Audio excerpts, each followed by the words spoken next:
If you are a speech language pathologist or honestly in any helping profession, drowning in student loan debt, yeah, you're not alone. Hi, I am Danny. I'm a speech language pathologist with a love of personal finance and helping my fellow SLPs and healthcare peeps not be broke. I paid off $52,000 in student loans in 25 months on my SLP salary.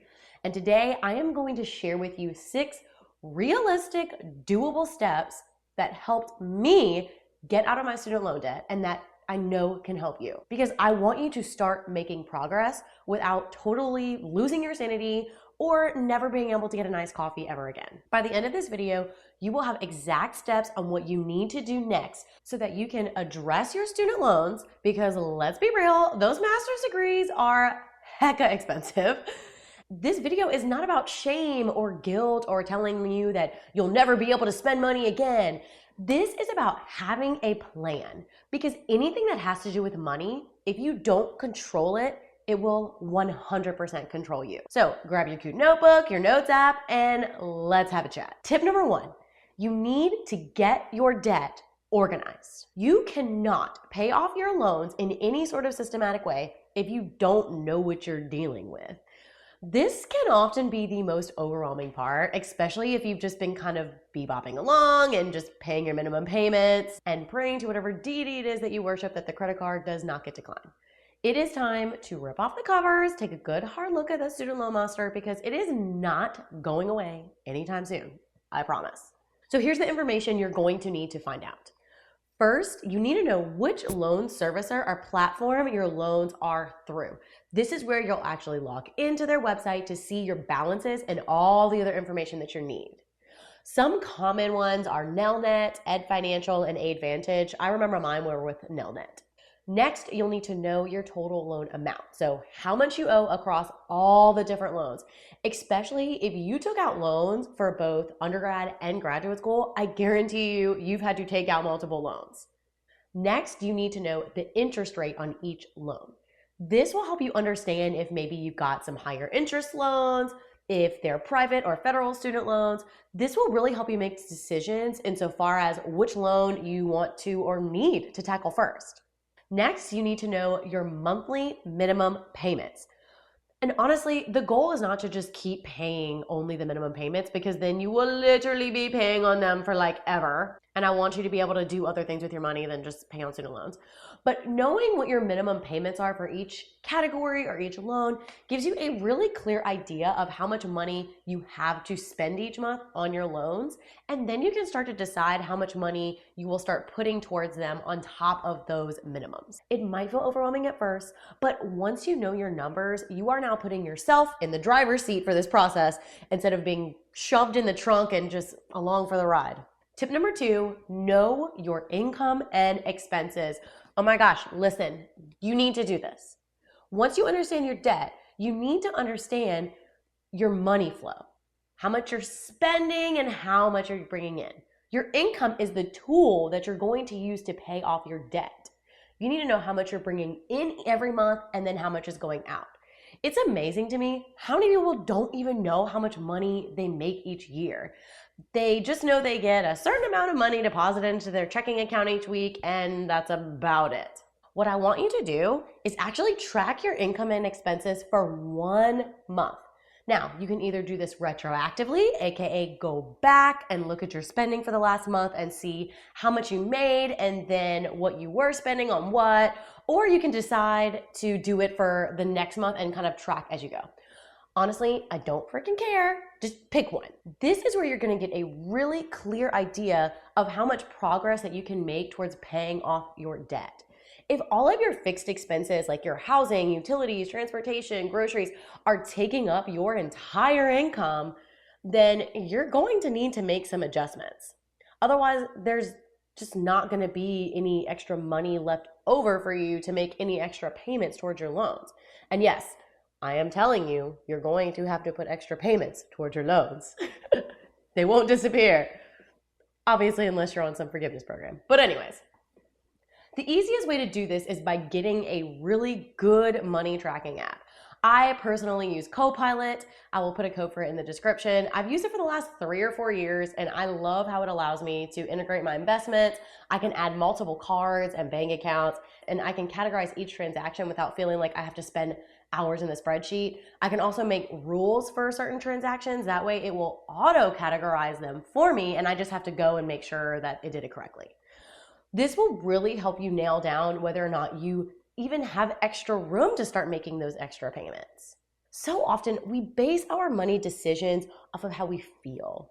So we feel like we can't make any extra payments. We feel like we're broke, but oftentimes how we feel about it isn't necessarily in alignment with what the actual numbers are saying. So that's why we need to look at the numbers. Tip number 3, I want you to pick your payoff strategy. Now let's be real.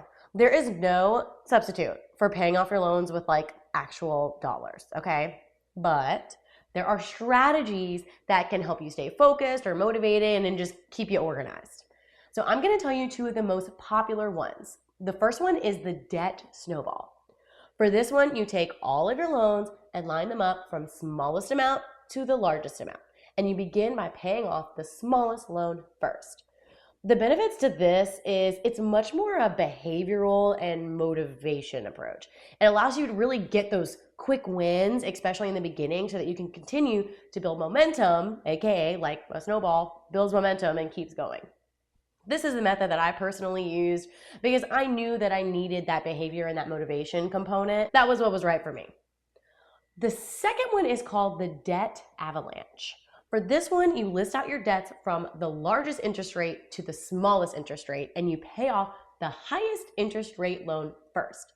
This strategy, I would say, is more for the math nerds. And I will say most speech pathologists I know are probably not that into math. That's why we're speech pathologists, but I'm not gonna assume here. My job is to give you the information and you can do with it what you want. So if you heard me describe the debt snowball and your immediate thought was, but Danni, if we pay off the high interest loans later, that's gonna cost us more money and I can't handle that. Well then, my friend, the debt avalanche is for you. Mathematically, this strategy will save you the most money, okay? Paying off the high interest debt first means you aren't accruing as much interest over time, therefore you save money on interest. And so often in personal finance and in the personal finance world, people like to argue over certain things as if it's a moral issue or a right or wrong issue. And yes, there are things that are black and white. For example, credit card debt is bad. It will always be bad. It's a thing. Don't have it. But for things like this, it's really more about preference, and that is okay. The main thing is that you have a plan. And yes, money is about the math, and the math needs to be mathing, okay? But there's a large human and behavioral element to our personal finances, and we would be very unwise to just ignore that. It's not necessarily about one is better than the other. It's really about what's going to keep you going and picking one and like doing the thing. Tip number 4, I want you to automate your payments, okay? This is gold. It literally takes advantage of one of the most human things about all of us. We like things to be easy, okay? And there is nothing wrong with wanting things to be easy. Like, why would I intentionally make something more difficult for myself? There's this idea in our culture that if you want to progress on things, you have to push through and pull yourself up by your bootstraps, which, look, there's definitely a time for that. We all went to graduate school, okay? We get it. But willpower is a finite resource. So I'm going to use the finite amount of willpower that I have and put that towards things that actually need it and are going to give us the most bang for our buck. So automation takes advantage of your laziness. It's great. Once you know your numbers and what you can afford each month, automate everything. Set up auto drafts for your minimum payment so that you're not behind, because we definitely don't want that. And then also automate any extra payments you can make towards your loans. And why should we do this? Because the less work it takes from us, the more likely we are to actually do it. So let's use our natural lack of motivation to our advantage, right?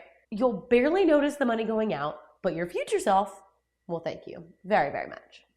Tip number 5, I want you to have a surprise money rule.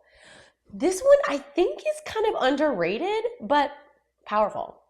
Surprise money is any time you get extra, like unexpected money. Like you took a PRN shift this month, a bonus, a tax refund, or even $50 from grandma. I want you to decide on a percentage to send straight to your loans. For me, I was on a very aggressive debt payoff plan because I just really did not want to keep those bad boys around. So when I did get surprise money, I'd go buy myself a meal at this Indian place across the street from my apartment that I loved, and the rest of it would go straight towards my loans. For you, maybe you decide on putting 50%, 60, or 70% towards your loans, whatever. You decide, make a decision, and do the decision. Because you're not expecting that money anyway. So it doesn't feel like this huge sacrifice. It actually kind of feels like a little boost. And those little boosts over time can make a huge difference in paying down your principal on your loans. Okay, the last tip, tip number 6, calculate your date. Okay, so if you've done all the things, you've done steps 1 through 5, you know how much money you're making, how much money you're spending, how much extra money you're putting towards your loans every month, and you put it on auto draft so you don't even have to do anything about it. Now you're gonna do what I think is one of the most exciting parts and calculate your payoff date. If someone tells me that they are working on a debt payoff plan, one of the first things that they should be able to tell me is when the debt is going to be paid off. Because if you actually have a plan that you're putting into place and practice, then that date should be super easy to find out. And honestly, it's fun and encouraging to know that, hey, in 2 years or 3 years or 6 years, I'm going to be done with my student loan debt. And then you can have fun deciding what you want to do with that extra money. I think it also adds to the level of accountability as well. So often with our finances, we talk in these more abstract terms, like live on less than you make, which is 100% a thing. You need to live on less than you make.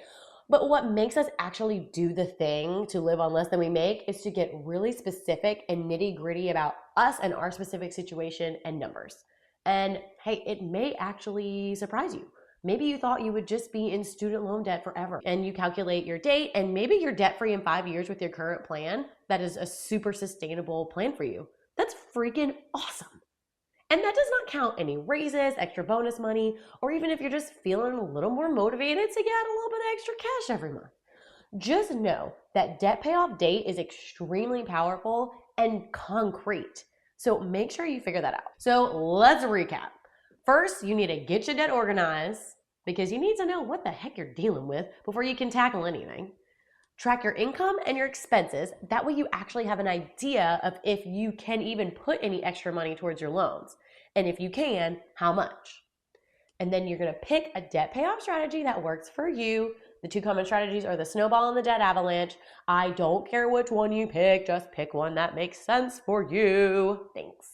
And then you're going to automate your payments. This one's probably the most important one because it literally takes advantage of the fact that we as humans like to be lazy, and I'm very much okay with that.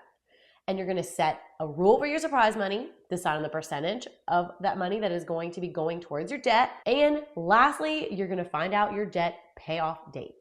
Because paying off student loans, it doesn't need to feel impossible or this sort of abstract thing. You just need a plan, and a plan that works for you. And the cool thing is, a few small habits that actually work with your life and tendencies, not against it, can just completely change everything. Now, I want you to let me know in the comments. Are you already doing any of these steps? Are there any of these steps that seem more or less challenging to you? And I promise, I love reading and replying to comments. So if you make a comment, I will get back to you. And don't forget to like, subscribe, and share this with another SLP or just friend in general who's tired of Sally Mae being all boss babe over their life. If you want more money tips for helping professionals, SLPs, follow me on Instagram at SpeechGoods for all things budgeting, mindset, money, private practice, and yeah, let's go do the dang thing.